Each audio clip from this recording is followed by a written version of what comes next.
Do you think India should have land redistribution? Due to centuries of colonization, the zamindar system imposed by the Turks, etc., land ownership, especially in regions like Punjab, etc., has been given predominantly to the elites, the hand-picked elites of the foreign colonizers, who disproportionately own majority of land, leaving the common people with little remaining. Very good question. Today in India, most people don't have land. Most people struggle to buy a one bedroom flat in a metropolitan city. Lots of people in this country, maybe the majority of people, don't actually own land. Many people live on rent and all that. Why is that? 1,000 years ago, everybody had land. Everybody had ancestral land that was passed on from their ancestors, and everybody had land. So what happened? Then you had the Turks who came in, who colonized India, and they took away they stole the land from the natives and gave it to zamindars, their hand-picked elite, who would then tax the natives and collect the money and pass it on to the sultanate. And that's what happened. And then you had the Europeans who came in, the British came in. The British imposed the Riot system, the Riot Act, the Riot system, which essentially rendered every person in India landless. They took away the land, and then they allowed people to do subsistence farming on small parcels of land, and they had to give a back-breaking amount of revenue to the British. So that's what happened in the past 1,000 or so years, 700 or so years. So that rendered us landless. And then after 1947, after the transfer of power from the colonizers to the hand-picked Indian elites in 1947, uh, the government of India came in possession of a lot of land. And the people who owned land in 1947 were essentially the hand-picked elite of the British. So some Indians became extremely wealthy as a consequence of colonization, but the rest of India, the majority of Indians, became incredibly poor. India had a life expectancy of 31 in 1947. India had a per capita GDP which was abysmal. India's cumulative GDP was less than 2% of the world's GDP, down from 33, 34% in the 1700s. So that's what the British did. So everybody became landless. Most Indians became landless. So what should have happened in 1947 was land redistribution.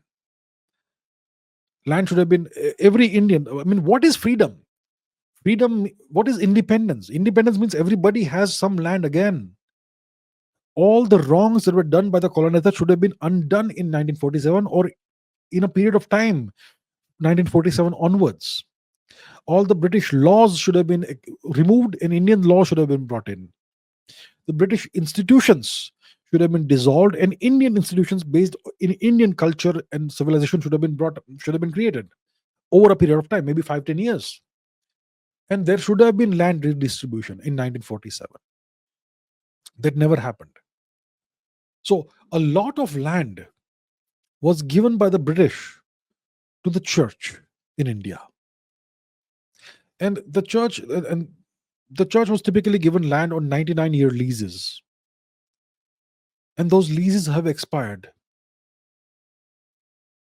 But the church still has those lands. And they have those buildings on top of those lands in India today. Uh,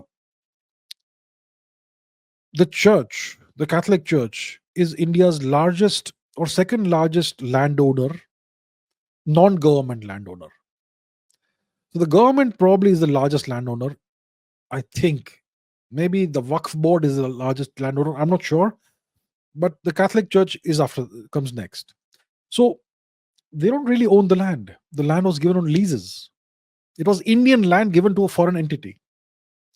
So that should have been undone. Those leases should have been declared null and void in 1947. That never happened. And today, those leases have expired, but the government of India dares not take the land back for its people. So even today, we are too scared to undo the evils of colonization. We're too scared. Even today's government is scared. And when it comes to land redistribution, you can't do it today. It should have been done in 1947. Today, it will be seen as a travesty by a lot of people. So we had the opportunity to start the process of decolonization in 1947. It has never started. It has not even started today. So today you can't to do land redistribution because too much water has passed under the bridge since 1947. Too much has happened. Too much of land has been bought legally by people. Will you take away the land that they bought legally after 47? You can't do that. Lots of companies, lots of industries have bought land legally. Lots of people have bought land legally. Small parcels of land, big parcels of land, or whatever. How can you take that away now and redistribute it? It should have been done in 1947. You can't do it today.